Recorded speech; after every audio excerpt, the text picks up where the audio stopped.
Bonjour à tous, ici Mademoiselle Parker de Netso Media. Je suis en présence de Vibi. Donc, merci beaucoup d'être avec nous aujourd'hui. Ah, ça me fait plaisir.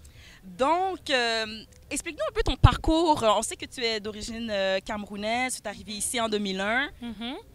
Je suis arrivée en 2001 pour faire des études et j'ai jamais laissé la musique dans le fond.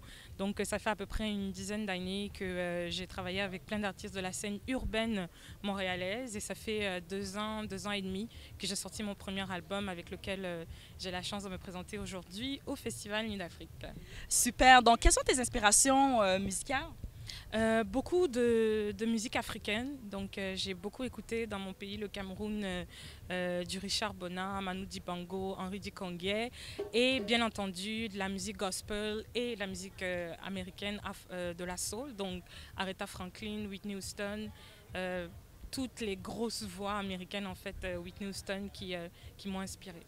Parfait. Et est-ce que tu écris tes propres textes? Oui, j'écris absolument toutes mes chansons. Wow. Donc, est-ce que ce sont des faits vécus?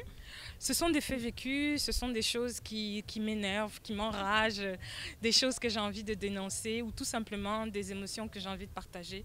En général, j'ai toujours pensé qu'avoir un micro dans les mains, c'était un peu comme une responsabilité. Donc, au-delà de faire juste des chansons d'amour, je pense que c'est important aussi de dire les choses qui fonctionnent plus ou moins bien et d'attirer l'attention des gens pour les sensibiliser à des causes ou des choses importantes.